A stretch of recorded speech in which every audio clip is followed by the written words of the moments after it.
Hi there, I'm Tara Seals, Senior Editor at Threatpost, and I'm here with John TerBush, the Senior Threat Researcher with Recorded Future. Welcome, John. How are you? Hi, Tara. I'm well. How are you doing? Thanks for joining us here. I appreciate it. And I heard that you guys have some research coming out next week that is going to be pretty interesting, so we wanted to talk to you a little bit about that. Yes. Basically, we have evaluated some command and control server for multiple malware types.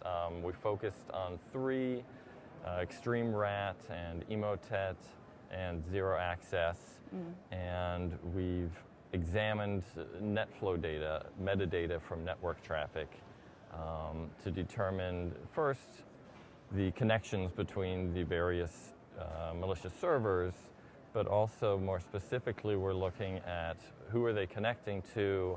Can we identify companies or organizations with malicious installs on their systems and kind of correlate all that information, feed it into our new third-party risk offering, and basically also analyze a little bit more like any trends. For example, we found that Emotet was definitely targeting some Latin American organizations in December and January.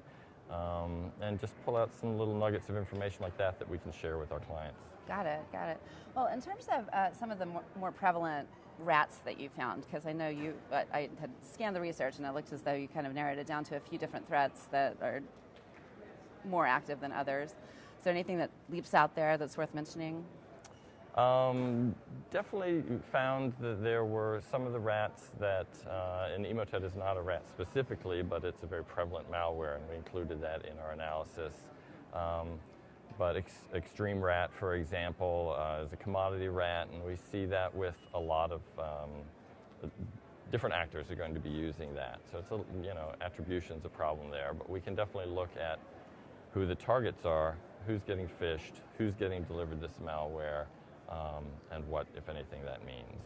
Was it surprising that most of the targets are in Latin America that you were able to uncover? That was for Emotet specifically. Not for the entire telemetry. Right. The others, we found more targeting in Asia, both the Near East as well as South and Far East Asia. For Emotet, though, it appeared that they had a campaign going on at the time period that we were sampling, and they definitely were targeting Latin American countries. That's interesting. So what other, in terms of, if you take a look at the trends that pop out from the research, is there anything else that's worth noting in there that we haven't discussed? Well, for example, with the Emotet, we found that they sort of have a distributed command and control system. So you would have certain C2s that are in a network and there are nodes connecting them, but then there are separate networks. So there was like one large network that seemed to be the one that most of the Latin American installs were connecting with. And they, could have various reasons for doing this, but they definitely use a structure where it's not one giant network of C2s where all the nodes are talking to specific systems. They are separated, so if you have one infection on this system, it's not speaking to the whole network. That's interesting. Okay. And so shifting gears a little bit, I had noticed that you have a background in private investigation and undercover work and law enforcement. So I thought it would be interesting for our viewers if you wanted to tell us a little bit, connect the dots a little bit in terms of being a cyber threat hunter and how you can bring your previous experience to bear on that. Sure. Not in law enforcement, actually, but private investigator, doing research.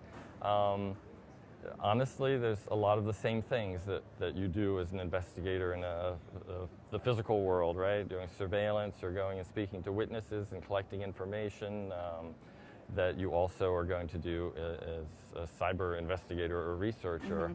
So a lot of those things that I learned in a completely not cyber area are still very applicable. Right.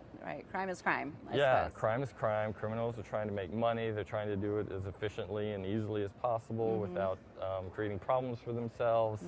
And it's just kind of tracking down what they're doing, getting in their mindset and that sort of thing. Okay, got it. Well, if we come back to RSA next year, and we will, do you think that the threat landscape is going to have moved on very much from where we are now? Are there any trends looming on the horizon that we should keep our eyes on? I don't see any great shift really. More of the same? It's more of the same.